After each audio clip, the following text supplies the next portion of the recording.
আন্দর কিল্লাত শাহ আমানত ডাকি ডাকি দে জানে জানে শহর কুতুব খাতু কি লাগে।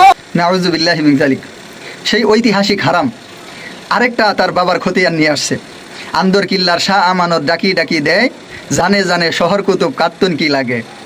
আসলে আমি বুঝি না, এরা তো আসেই ওই যে মাজারে এসকো খেয়ে অচেতন হয়ে যেই সমস্ত মহিলারা পড়ে থাকে, তারপরে অসংখ্য কৃষকের পানি এবং ঘাম সংমিশ্রণে যারা দুনিয়াতে আসে, এরাই সাধারণত এই কবর ব্যবসায়ী মাজার পূজারী সনাতনী সুন্নি হয়। যে কারণে এদের এখানে পানির থাকে অনেক বেশি, তো যেখানে আর সবগুলা তো হচ্ছে মাদকের পানি, গাজার পানি, যেই জন্য এদের বুঝ বিচার বা মনুষ্যত্ব বলতে কোনো কিছু থাকে না। দেখেন নমরুদের ছেলে বলতেছে, হারাম বলতেছে যে জানে জানে শহর কুতুব কাত্তন কি লাগে, ডাকি ডাকি দেয়।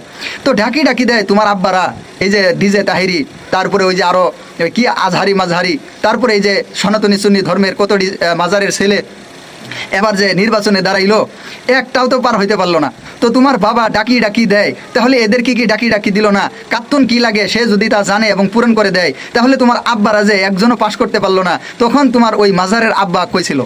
তোমাদের তো হাজার হাজার বাপ, তোমরা হাজার বাবার এক সন্তান। তো কি বলবেন? এই নমরুদের ছেলেদেরকে বলার মতো কিছু নেই, মাঝে মাঝে বাকরুদ্ধ হয়ে যায়। মাথার মধ্যে তো সামান্য পরিমাণ ঘিলু থাকা দরকার, যে আন্দর কিল্লা শাহ আমানত ডাকি ডাকি দেয় আর জানে জানে শহর কুতুব কাত্তুন কি লাগে। কি একটা অবস্থা এই নমরুদের ছেলেদের! তাহলে যদি এমনই হইতো, তাহলে একটাও যে পাশ করতে পারলো না, এই নমরুদের ছেলেদের বাবাই তাহলে কি করলো, কি দিল?